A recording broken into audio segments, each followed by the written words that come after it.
ऐसा नहीं है कि हमने भावना भी नहीं भाई, कभी कभी साल में 2-4 साल में कभी हमने ये भावना भी भाई होगी कि हमें भी वैराग्य हो जाए, हम भी संसार भोगों को छोड़कर दीक्षा ले भगवान बन जाए।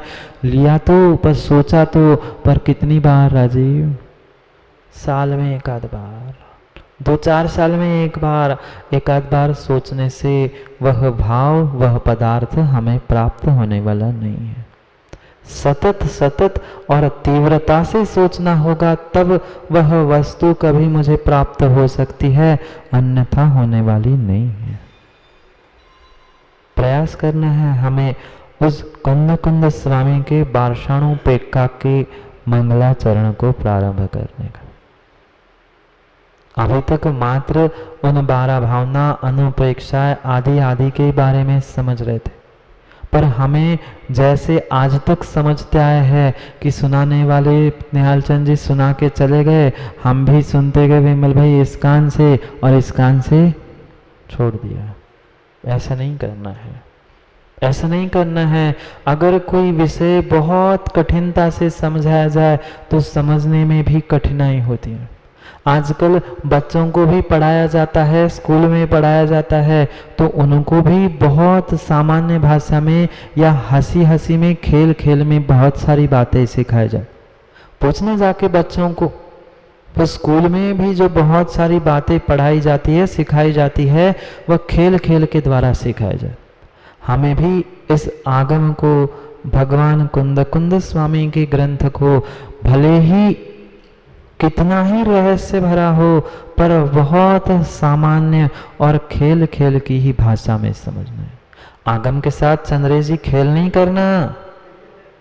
हाँ, आगम के साथ हम बिल्कुल भी खेल खिलवाड़ नहीं कर रहे हैं, पर आगम की बात को समझने के लिए खेल खेल रहे हैं। कुंद कुंद स्वामी ने जो 12 भावनाओं के लिए, जो भावनाओं के लिए 12 स्थान, 12 द्वार बनाए हैं, हमें उसे ही समझना है, उसे ही समझना है। कुंद कुंद स्वामी ने जो मंगलाचरण किया है, आज हमें प्रारंभ करना है। याद है, पढ़ा था, शायद बोर्ड पर भी लिखा होगा। पुनः एक बार सब मिलके पढ़ते हैं और फिर उसका अर्थ करने का प्रयास करते। ऋणियोण संसिथे जानतम कवदिदीह संसारे 10 10 2 2 वजने 10 2 अणुपेहणम वोचे। दिख रहा है आप लोगों को? पढ़ लो फिर एक बार। 10 2 अणुपेहणम वोचे। कुंद कुंद स्वामी ने अपने पहले ही श्लोक में भगवान का नामस्मरण करके, उनको नमस्कार करके, मंगलाचरण के साथ साथ प्रतिज्ञा भी की कि मैं क्या कहूँगा। प्रतिज्ञा की, वकील साहब आपका भी कोई दलील होता है, वो कहने के लिए खड़ा होता है, या आप भी बोलने के लिए खड़े होते हो तो कहते हो मैं इसके बारे में, इस पक्ष के बारे में ऐसा ऐसा कहूँगा। बोलने के पहले कोर्ट में ऐसे ही कहना पड़ता है ना। ऐसे ही कुंद कुंद स्वामी यहाँ समझा रहे हैं कि मैं इस ग्रंथ में उन 12 भावनाओं के बारे में, 12 अनुपेक्षाओं के बारे में कहने वाला हूँ।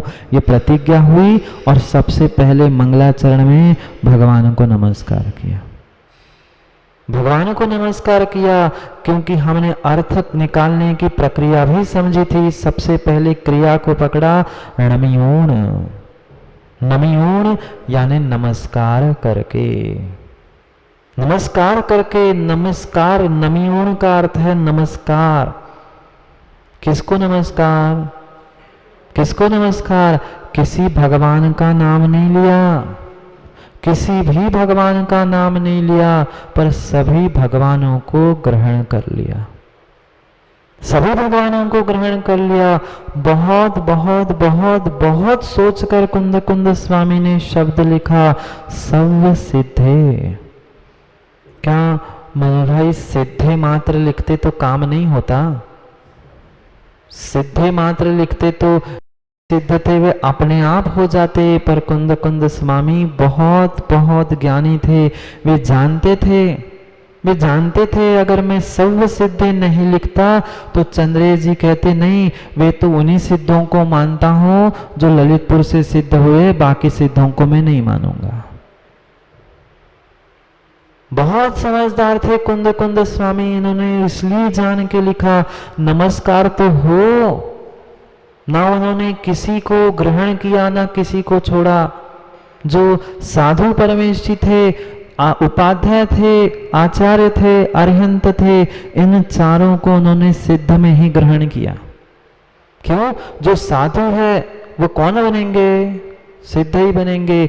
आचार्य, उपाध्याय, साधु तीनों भी सिद्ध बनने वाले हैं। अरिहंत भी, अरिहंत को तो भाव मोक्ष हुआ है, अब द्रव्य मोक्ष भी होना ही होना है, इसलिए वो भी सिद्धों में ग्रहण। फिर ये चार पांचों परमेष्ठी उन सिद्धों में ग्रहण हो चुके थे, फिर भी कुंद कुंद स्वामी ने सर्व शब्द क्यों जोड़ा? उनको पता था, उनको वकील साहब पता था कि हो न हो पंचम काल में ऐसे जीव भी आएंगे, वह मात्र कुछ कुछ सिद्धों को ही मानेंगे। भगवान में भी बहुत सारे लोगों को विकल्प है, बहुत सारे लोगों को अरिहंत सिद्धों में भी विकल्प है। नहीं, हम तो पारसनाथ को ही मानते हैं, हम तो महावीर को नहीं मानेंगे। क्यों पंथ प्रारंभ हुए?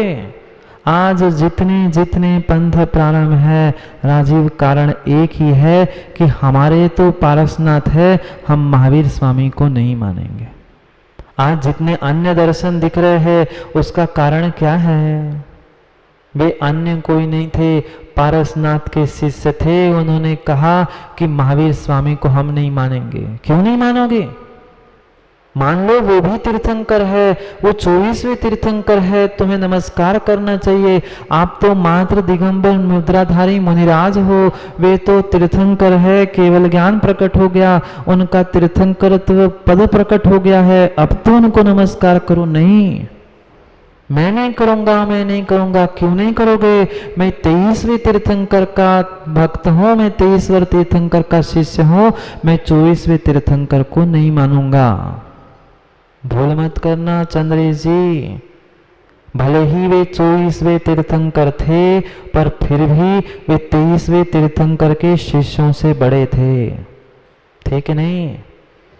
दोनों तीर्थंकर, किसी भी तीर्थंकर, क्यों प्रबंधक जी, भगवान दास जी, आपके अटा मंदिर के जो मूलनायक पारसनाथ है वो कितने बड़े हैं?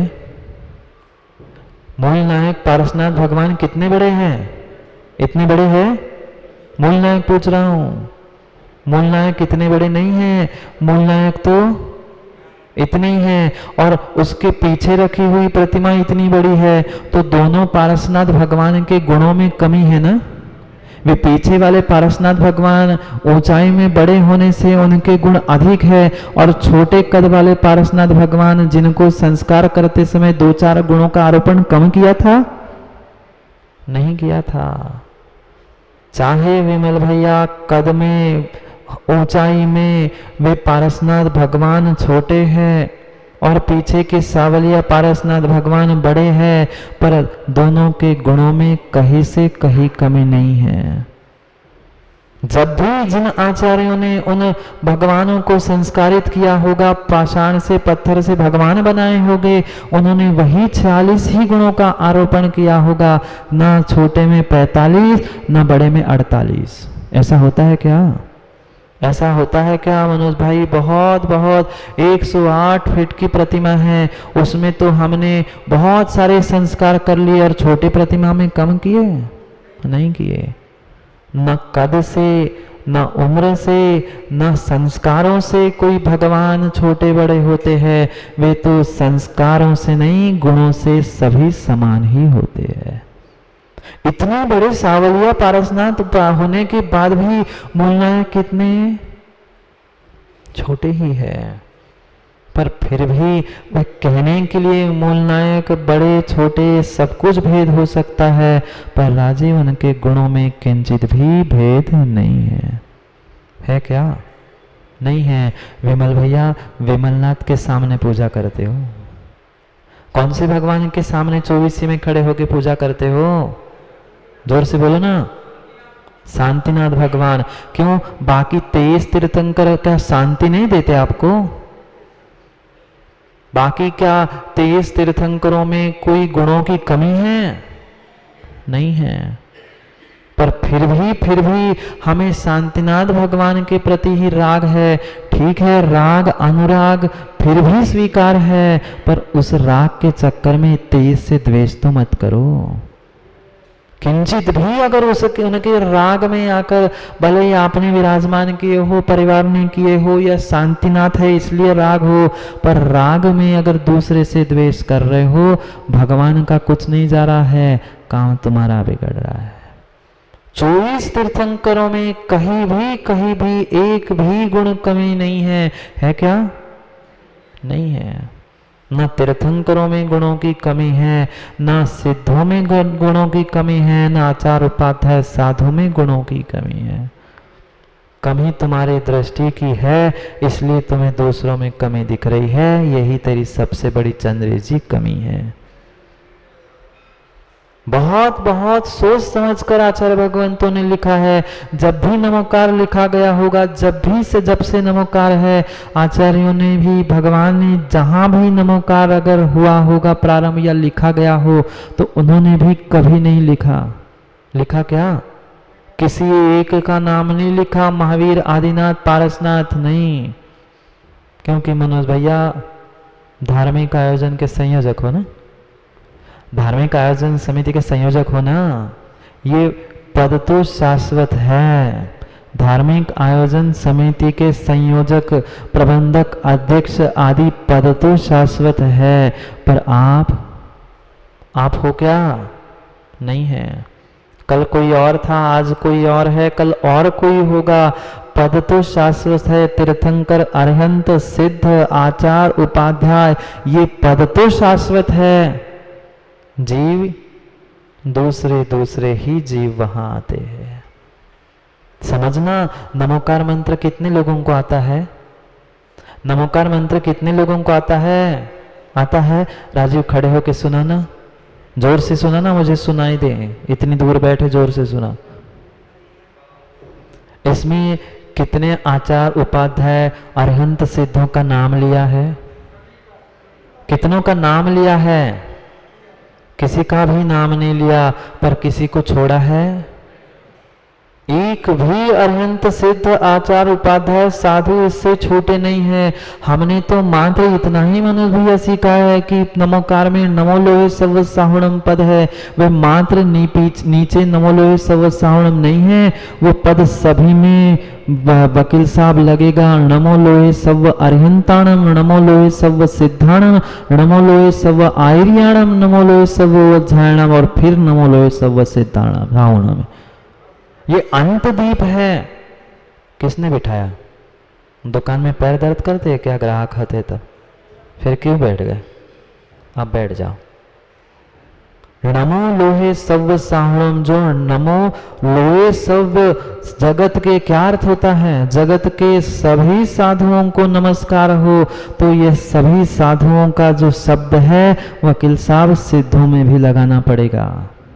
और ऐसा ही है, ये अंत दीप कहलाता है। 3 प्रकार के चंद्रेश जी दीप होते हैं, आदि दीप, मध्य दीप और अंत दीप। ये अंत दीप है। ये जो लोहे सव्य है, वे सभी में लगाना है। जगत के जितने सिद्ध हुए, जितने अरहंत हुए, जितने आचार उपाध्याय साधु हुए, उन सबको मेरा नमस्कार हो, तभी वह नमोकार सार्थक है। अभी तक चंद्रेश जी को नमोकार का भी अर्थ नहीं समझ में आया, इसलिए कुंद कुंद स्वामी ने स्पष्ट लिखा है, नमयोन सव सिद्धे। कहीं से कहीं तक किसी को भी नहीं छोड़ा है, इसलिए सव लिखा है। विचार करो। आचार्यों ने, भगवंतों ने सब कुछ लिखा है, पर लिखने से होता क्या है हम भी जानते हैं, पर मानते हैं क्या? मानो नहीं मानो, दूसरे का कुछ भी बिगड़ने वाला नहीं है। कल्याण मेरे स्वयं का है। बहुत सोच समझकर कुंद कुंद स्वामी लिख रहे हैं, नमस्कार तो हो, पर गिने चुने नहीं, गिने चुने नहीं। जिनको मात्र विमल भैया मैं पहचानता हूं उनको नहीं, मात्र जो ललितपुर उत्तर प्रदेश भारत में है उतने नहीं, भारत में ही उतने सिद्धों को नहीं। पूरे भाई द्वीप से जितने जितने सिद्ध जहां जहां से सिद्ध हुए उन सभी सिद्धों को मेरा नमस्कार हो। कुंद कुंद स्वामी तो ऐसा कह रहे हैं चंद्रेश पंडित जी, और आप कुंद कुंद स्वामी को मानते हो, अमृतचंद और जयसेन को नहीं मानते हो, कहाँ जा रहे हो? बता रहा हूं आपका नाम लेकर। हम तो कुंद कुंद स्वामी को मानते हैं, पर जयसेन स्वामी की टीका को नहीं मान रहे हैं, काम नहीं बनेगा। उनको मान रहे हो तो उन्होंने कहे हुए बातों को भी मान लेना। भगवान को मानना, गुरु को मानना बहुत बहुत बहुत आसान है, पर भगवान की और गुरु की मानना चंचल बहुत कठिन है। संसार का कोई ऐसा प्राणी नहीं होगा, कोई ऐसा प्राणी नहीं होगा जो भगवान को और गुरु को नहीं मानता होगा। हर कोई अपनी अपनी अपेक्षा से मानता है, पर भगवान गुरु को तो मानते हो, पर मनोज भाई भगवान और गुरु की कितनी मानते हो? मैं आपकी नहीं कह रहा हूं, मैं पूछ रहा हूं लोगों की। आप ही लोग मानते हो क्या? नहीं मानते। हम तो विमल भैया उनकी ही मानते हैं, हम तो साधु भगवान उन्हीं को मानते हैं जो हमारी मानता है, हमारी नहीं मानता तो हम उनको भी नहीं मानते हैं। ऐसे ही पंचम काल के जीव है। क्यों राकेश चाचा ऐसा नहीं है? हम उनको ही महाराज मानते हैं, उनको ही भगवान मानते हैं, उनको ही गुरु मानते हैं जो हमारी बात मानता है। हमारी बात नहीं मानता, हम उनको ही नहीं मानते, हम तुमसे ही दूर हो गए, जाओ। कल्याण दूसरे का, कल्याण दूसरे का नहीं है। हम स्वयं से अपने पैरों पर कुराड़ी मार रहे हैं, ये बात समझ के रख लेना। सर्व सिद्धे, सर्व सिद्धे, सभी सभी सभी सिद्धों को, सभी आचार्यों को, सभी उपाध्याय, सभी साधु और सभी अरिहंतों को ग्रहण करना होगा। उसके बिना हमारा कल्याण होने वाला नहीं है।